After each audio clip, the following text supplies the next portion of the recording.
Stop. Listen. Pay attention. Chosen one.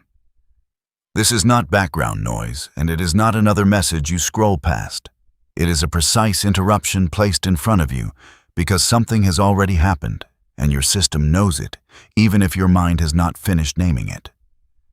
You have been carrying fatigue that does not come from effort alone. Pressure that does not resolve with rest. A quiet isolation that exists even in company. Some days felt blurred, as if decisions required more energy than they should. Other moments felt oddly clear, almost calm right in the middle of strain. That contrast is the tension, and it has been building. You did not imagine this. You did not exaggerate it, and you are not failing because of it. What you have felt is not a breakdown. It is not weakness. It is not confusion without cause. It is the sensation that follows a moment when something intended to disrupt you did not land. When force was applied and your inner structure did not give way, the body noticed before the story formed. The nervous system registered it before language arrived. This message is intentional because you are at the point where explanation matters. Not reassurance, not motivation. Explanation. You may have wondered why the usual signs of stress did not escalate the way they used to. Why anxiety rose and then stalled. Why exhaustion appeared without collapse. Why emotional triggers failed to hook you fully. That dissonance is important. It is the evidence that something targeted you and did not complete its job. There is urgency here, but not fear. Urgency because clarity prevents misinterpretation. Without clarity, you might turn this inward and assume something is wrong with you. Or you might dismiss it entirely and miss the adjustment your awareness needs to make. This message is personal because it aligns too closely with your internal timeline to be general. It meets the specific pressure you have been under. It speaks to the exact way you stayed functional when circumstances suggested you should not have. You are not being called out for drama. You are being called in for understanding. What follows will not inflate you. It will steady you. It will put language around an experience you already survived without explanation. And it will help you recognize why the attack dissolved without leaving the damage it was designed to create. Stay here. Let your attention settle. Clarity is about to replace confusion. This message is not for everyone who is tired. It is not for everyone who feels pressure. It is not for those looking for explanation to escape responsibility. It is for you because the event described did not remain theoretical in your life. It passed through your days, your body, your reactions, and left evidence. You did not simply hear about resistance. You demonstrated it without planning to. Chosen one. The way you moved through the recent strain removes ambiguity. Others in similar conditions would have unraveled, reacted impulsively, withdrawn completely, or externalized the pressure in ways that damaged relationships, health, or direction. You did not. You stayed operational. You stayed present. You stayed coherent even when clarity was incomplete. That is the marker. This identity is not assigned because you feel special. It is assigned because your internal system behaved differently under load. You did not have to consciously activate strength. You did not need to remind yourself to stay steady every moment. Stability appeared automatically, like a default setting engaging when stress crossed a certain threshold. That matters. Most people rely on conscious effort to hold themselves together. They brace, suppress, or overcorrect. When the pressure continues, those methods collapse. You were not bracing. You were regulating. Even when you felt tired or quiet or detached, there was no internal panic, no fragmentation, no loss of self-command. This is not personality. It is structure. You may have questioned yourself afterward. You may have wondered why you were not more emotional, more reactive, more shaken. You You may have thought something was wrong because the response did not match the situation.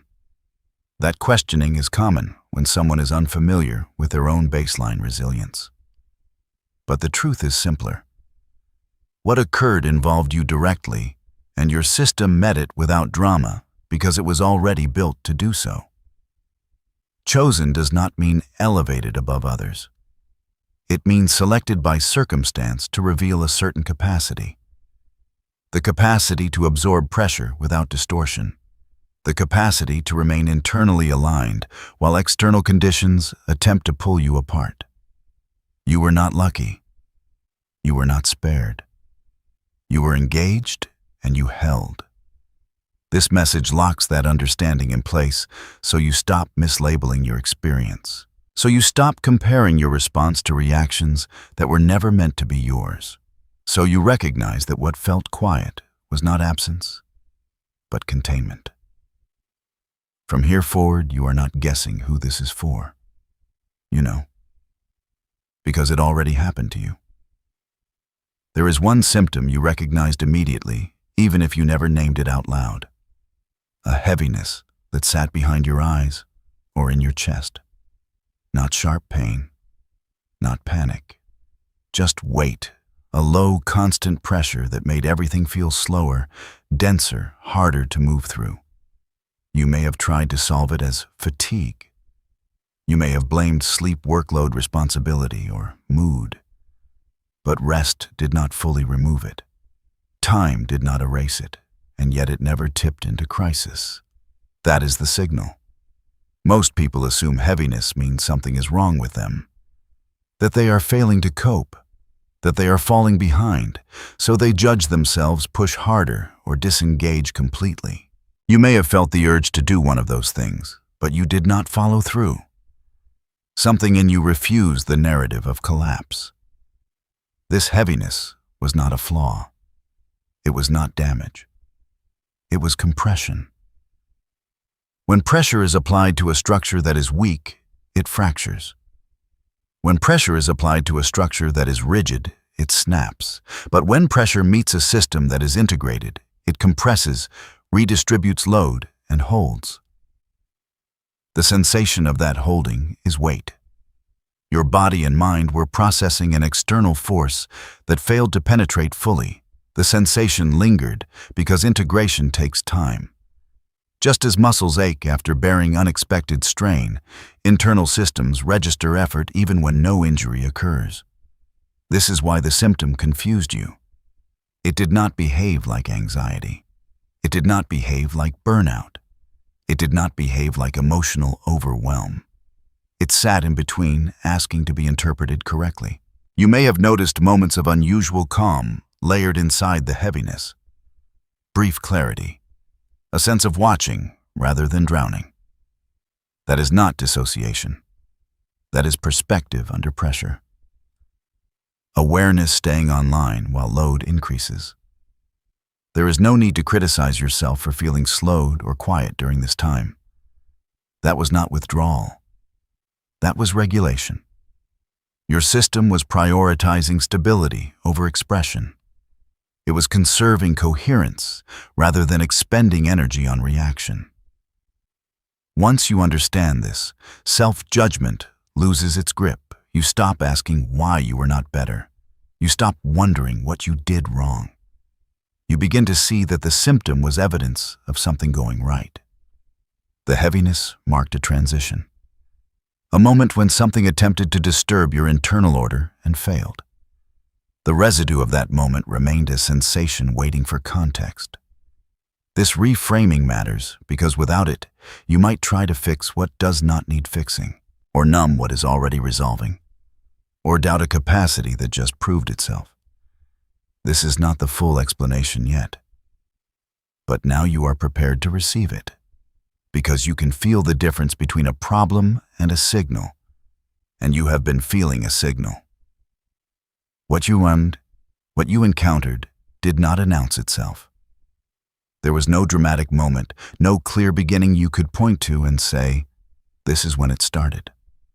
The pressure arrived quietly, folded into ordinary days, layered on top of responsibilities you already carried.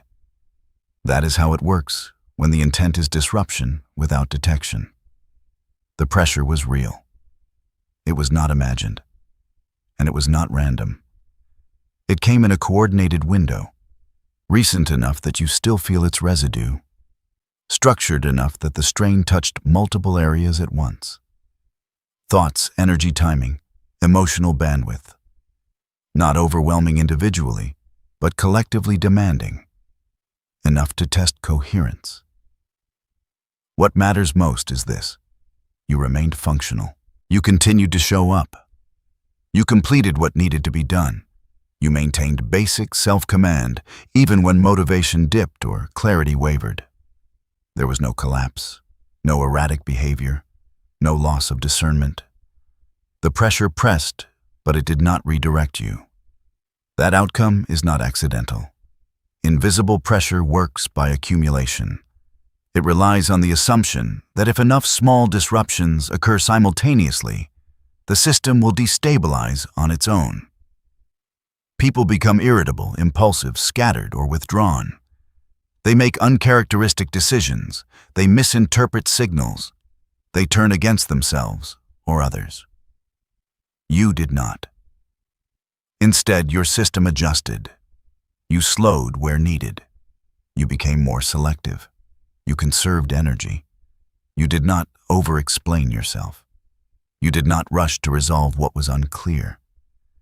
These are not avoidance behaviors. They are adaptive responses under load. There may have been moments when you questioned whether you were doing enough, feeling enough, reacting correctly. That questioning did not spiral. It stayed contained. You observed it rather than obeyed it. That distinction is critical. The confrontation was not loud, but it was intentional. It tested whether your internal alignment could be disturbed without your awareness. It tested whether pressure could create distortion rather than reflection. The test failed. What you felt as heaviness or fatigue was the after effect of that failed attempt. Not injury, not depletion, residual compression. This is why the experience felt strangely calm and uncomfortable at the same time. Calm because your core remained stable. Uncomfortable because pressure without collapse still registers as effort. You were not meant to notice the source at the time. You were meant to hold, to stay steady, to let the moment pass without internal damage. And that is exactly what happened.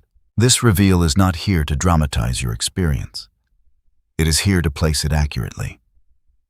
To show you that what you lived through had shaped timing and intent, and that your response met it with quiet effectiveness. Now that this is named, the remaining pieces will make sense. Because what comes next is not about what pressed against you. It is about how you stayed intact while it did. To understand what actually happened, it helps to slow the experience down and separate it into the distinct pressure points that were applied. Not to relive them, but to see how your internal system responded to each without losing coherence. This is not about dramatizing difficulty. It is about accuracy. The first pressure point was doubt. Not dramatic self-doubt. Not the loud questioning of your worth or direction. It was quieter than that. A subtle erosion of certainty. Small thoughts that asked whether your pace was wrong, whether your restraint was avoidance, whether your calm was indifference. These thoughts did not arrive as accusations. They arrived as reasonable questions. You did not fight them. You did not try to silence them. You let them pass through without granting them authority. That matters. People often collapse here because they treat doubt as a command rather than a signal. You treated it as information, not instruction. Your sense of self remained intact even while uncertainty brushed against it. The second pressure point was fear, but not fear of catastrophe. It was anticipatory tension. A low-grade alertness that something might escalate, that something unseen could worsen. Many people respond to this by hypervigilance or control. You did neither. You acknowledged the tension without letting it dictate your behavior. You did not rush to preempt outcomes that had not arrived. This is internal regulation. Fear did not disappear. It simply did not hijack you. The third pressure point was energy drain. Your motivation dipped without explanation. Tasks took more effort. Focus required intention. This is often where people assume burnout or personal failure. But your behavior did not match depletion. You did not abandon responsibility. You did not numb yourself excessively. You adjusted your output without abandoning direction. You slowed without stopping. You rested without disengaging. You conserved energy without collapsing into passivity. That balance is rare under strain. It indicates a system that knows how to prioritize sustainability over urgency. The fourth pressure point was isolation. Not physical isolation, but the sense that explaining yourself would take more energy than it was worth. You felt less inclined to narrate your inner state to others, less interested in seeking validation or reassurance.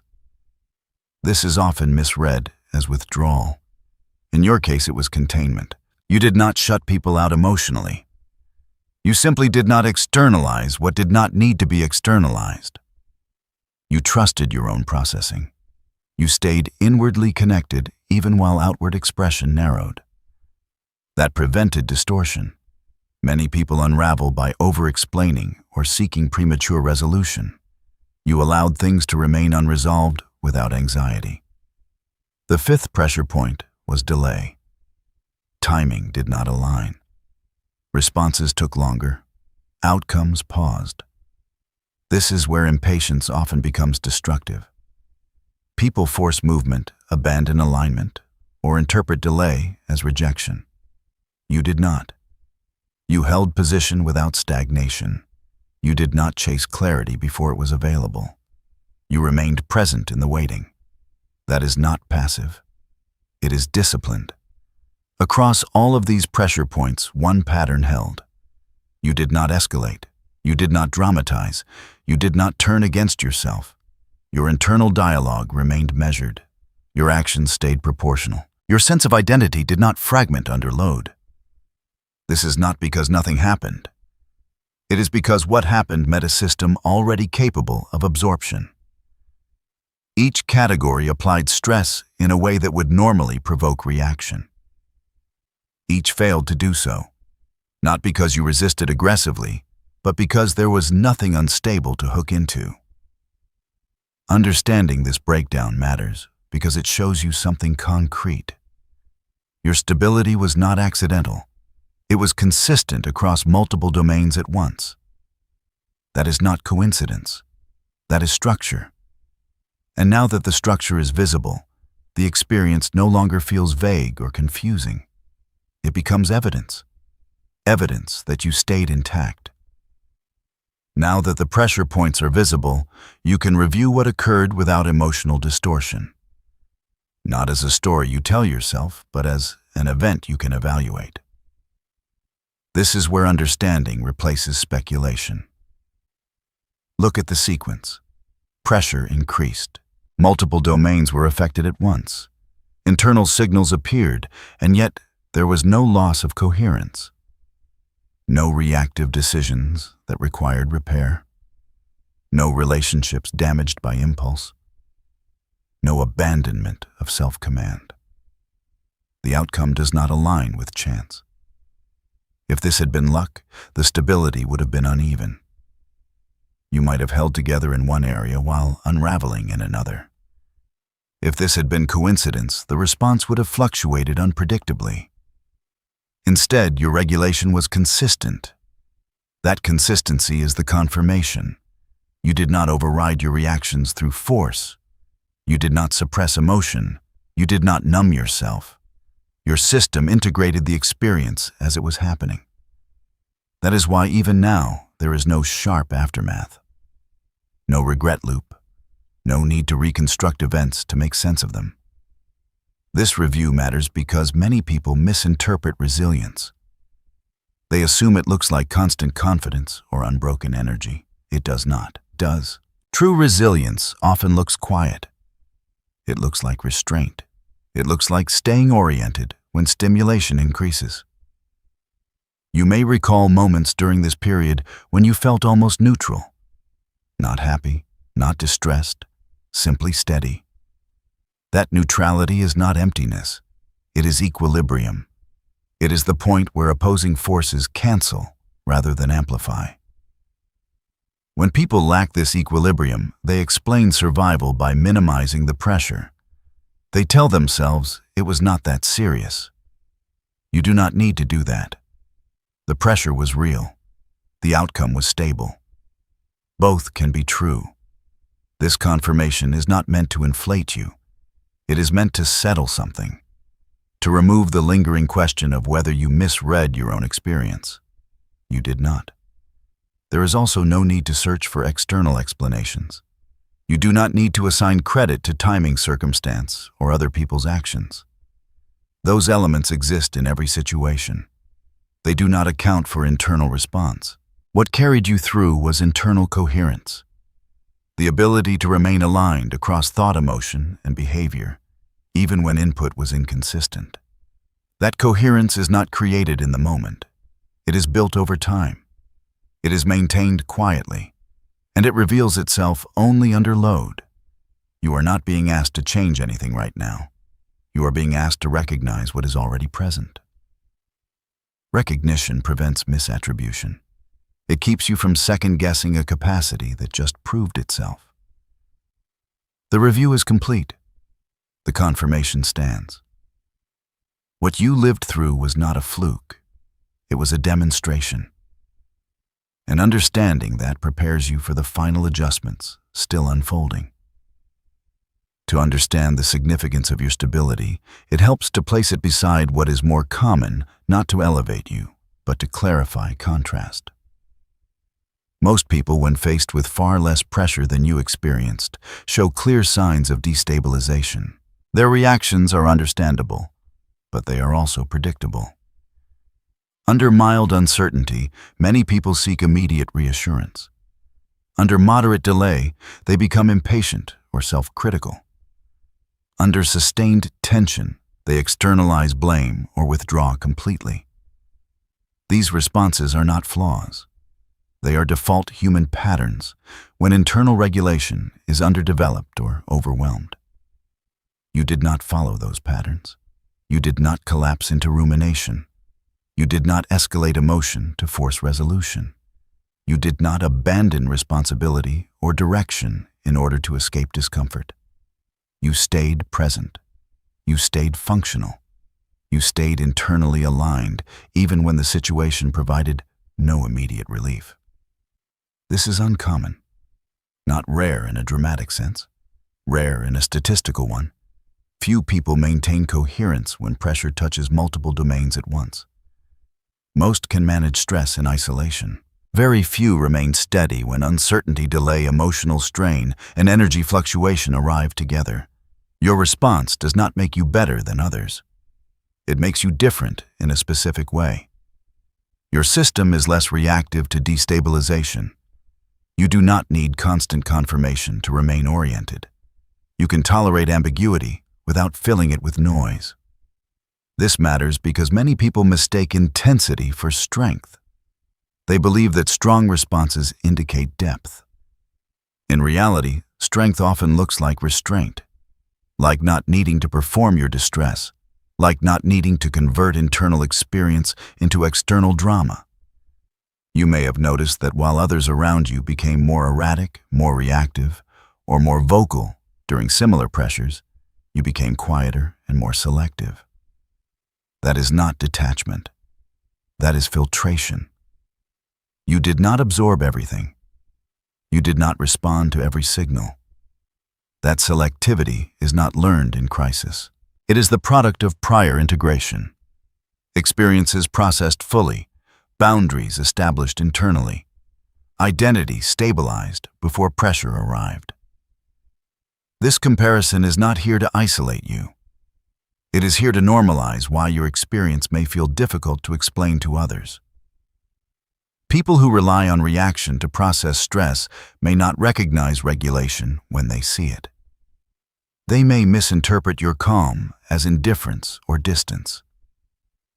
You do not need to correct that interpretation. You only need to understand why it exists. Your steadiness under load is not common. It is not something to broadcast. It is something to respect quietly, because it indicates a system that does not require constant recalibration when conditions shift. That understanding allows you to stop measuring yourself against reactions that were never meant to be yours. What needs to be clarified now is simple, but it is often misunderstood. Your strength did not activate in response to pressure. It was already there. What you experienced was not a surge. It was a reveal. Many people think resilience appears when something goes wrong. In reality, resilience is a baseline. It is the internal structure you return to when stimulation increases. When pressure rose, you did not become someone else. You remained yourself. That is the point. You were not powered by adrenaline. You were not driven by urgency. You did not rely on intensity to carry you through. You moved from an internal center that was already organized. Thought, emotion, and behavior stayed in relationship with each other. None of them ran ahead or fell behind. This coherence does not come from optimism. It does not come from denial. It comes from preparation that happens long before a test appears. From experiences that were metabolized rather than avoided. From learning how to stay present with discomfort without needing to immediately resolve it. You may not have named this maturity before. You may have assumed everyone functions this way. They do not. Many people survive by oscillating between effort and collapse. You do not. You adjust internally without losing orientation. That is why your response felt quiet. There was no need for activation, no need to prove capability, no need to harden or brace. Your system already knew how to hold. This clarification matters because identity confusion creates unnecessary friction. If you believe your steadiness is something you must summon, you will overexert. If you believe it is conditional, you will doubt it when conditions change. In truth, it is structural. It does not disappear when things get complex. You are not meant to perform strength. You are meant to inhabit it. This does not mean you are invulnerable. It means you are integrated. You feel pressure. You register effort. You still require rest and discernment. But you do not lose yourself when demand increases. You do not fragment under ambiguity. This is the identity being clarified. Not a title, not a role. A way of being that remains intact across situations. You do not need to announce it. You do not need to defend it. You only need to recognize it accurately, so you stop mislabeling calm as numbness, restraint as avoidance, or quiet as weakness. Your baseline is stable. What happened simply made that visible. And once something is seen clearly, it no longer needs to prove itself. Now that the experience has been named and understood, the question becomes how to carry this awareness forward without turning it into tension. Integration is not about monitoring yourself or staying alert for the next challenge. It is about allowing what you have recognized to inform how you move through ordinary days. First, allow rest without justification.